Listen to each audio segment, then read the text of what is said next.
بسم اللہ الرحمن الرحیم۔ اب ہم اس موضوع پر گفتگو کریں گے کہ اگر اقوام متحدہ کی سلامتی کونسل یا اس کے دیگر ادارے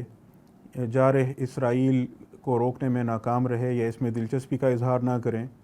تو پھر بین الاقوامی قانون کی روح سے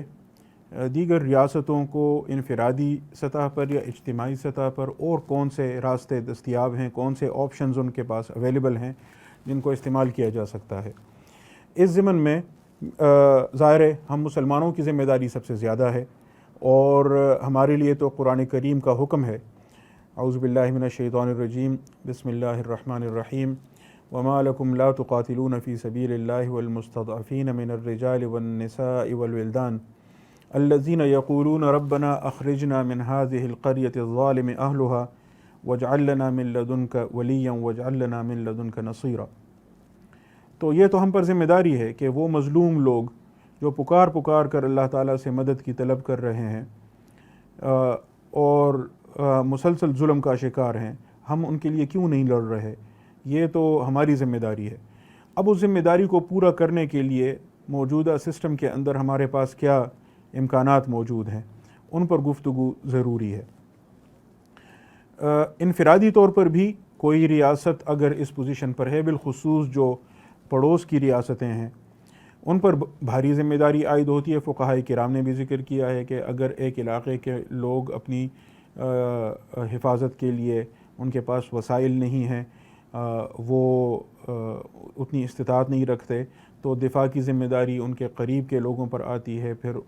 ہوتے ہوتے دائیں بائیں مشرق مغرب ہر طرف جو دیگر مسلمان ہیں ان پر یہ ذمہ داری بتدریج عائد ہوتی جاتی ہے۔ اسی طرح کن کے پاس وسائل زیادہ ہیں، کون زیادہ بہتر پوزیشن پر ہے، تو اس لحاظ سے اس پر ذمہ داری بھی زیادہ عائد ہوتی ہے۔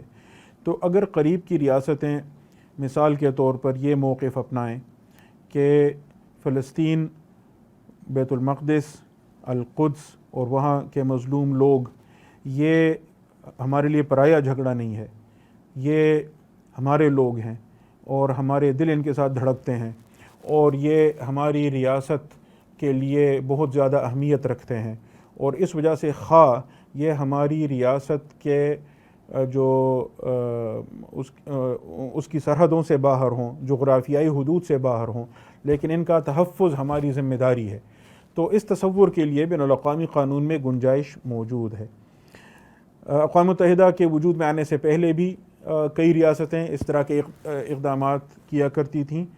اور اقوام متحدہ کے وجود میں آنے کے بعد بھی اس کی مثالیں ملتی ہیں۔ اس نظریے کو کہا جاتا ہے پروٹیکشن آف انٹرسٹس ابراڈ، کہ میرے مفادات ہیں جو باہر ہیں، میری ریاستی حدود سے باہر ہیں، لیکن میں نے ان کی حفاظت کرنی ہے، وہ میری ریاست کے دفاع میں اسے شامل سمجھتا ہوں۔ تو اس کی ایک مثال ابھی پچھلی نشست میں بھی ہم نے ذکر کی کہ جب مصر نے 1956 میں سوئس کینال کو قومیانے کا اعلان کیا، تو برطانیہ، فرانس اور اسرائیل نے اس کو اپنے آپ پر حملہ قرار دیا اور کہا کہ ہمارے ملک کی حدود سے باہر ہے یہ جگہ، لیکن ہم اپنی حفاظت کے لیے اور اپنے دفاع کے لیے وہاں جائیں گے اور حملہ کریں گے۔ تو اس کی ایک اور مثال بھی آپ کو ملتی ہے کہ جب اسرائیل کا ایک طیارہ ہائی جیک کر کے یوگنڈا لے جایا گیا، تو پھر اسرائیل نے یوگنڈا میں جا کر وہاں آپریشن کیا اور ہائی جیکرز کو مارا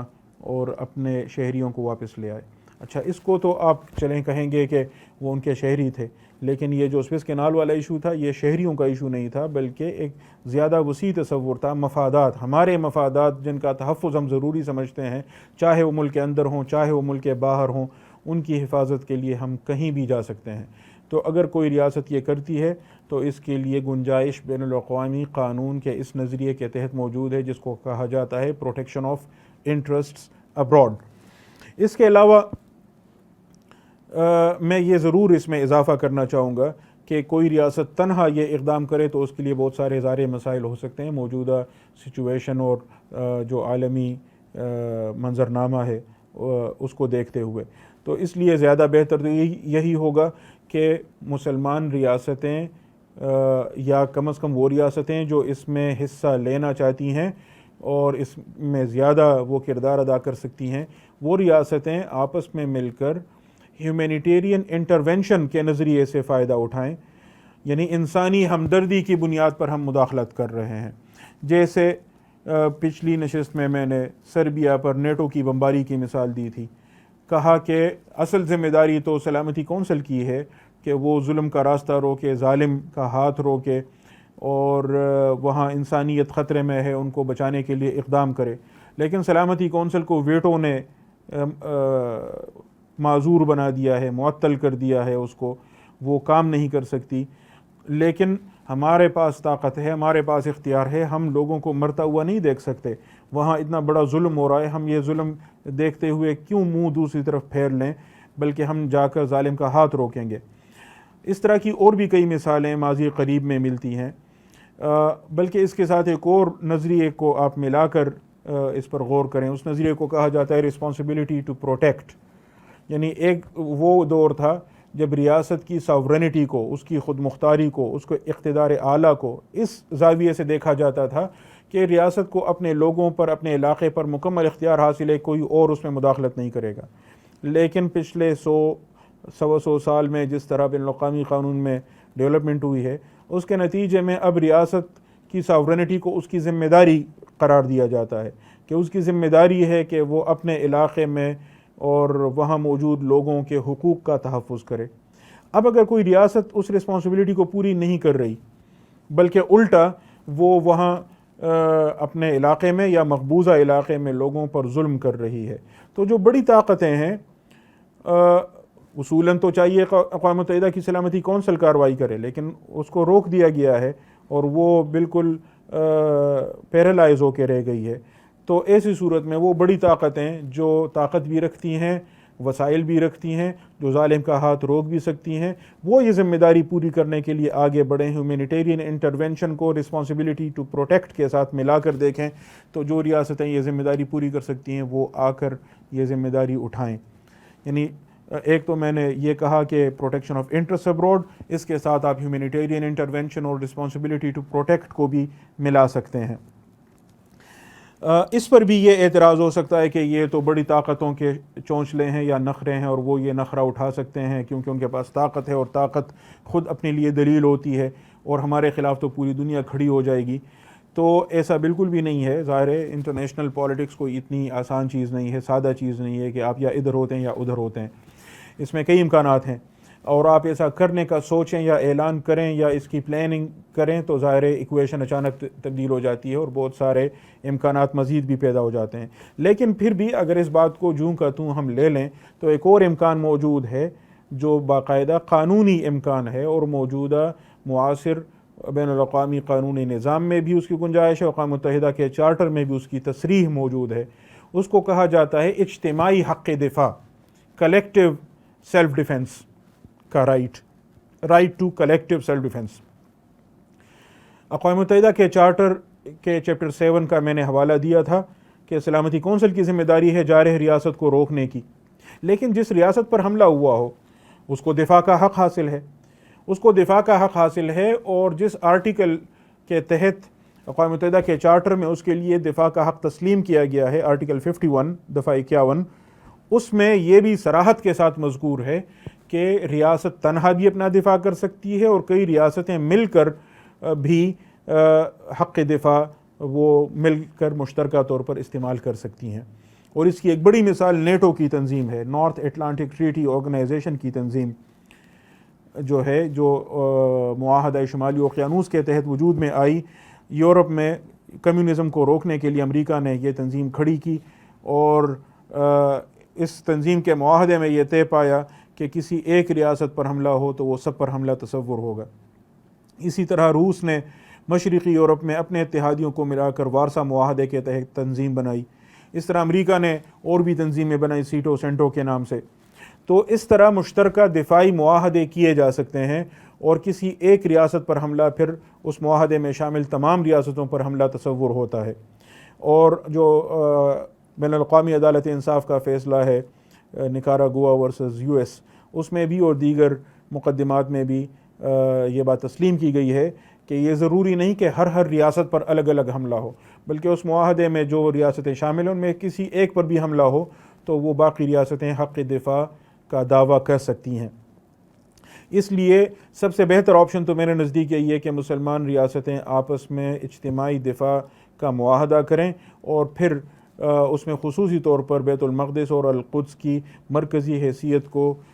تسلیم کرتے ہوئے یہ قرار دیں کہ اس پر حملہ سب پر حملہ تصور ہوگا اور اس کا دفاع ہم سب کی مشترکہ ذمہ داری ہے۔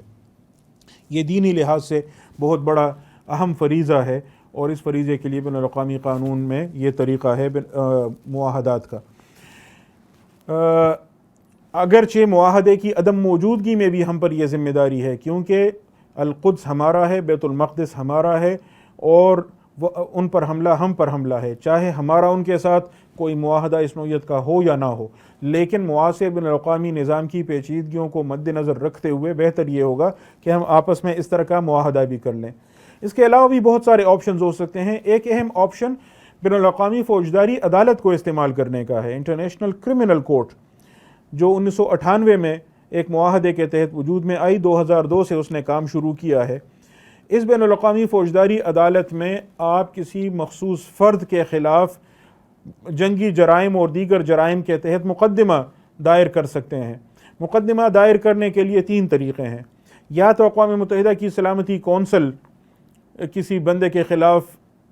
اس عدالت کو شکایت بھیج دے، ظاہر سلامتی کونسل تو یہ نہیں کرنے والی۔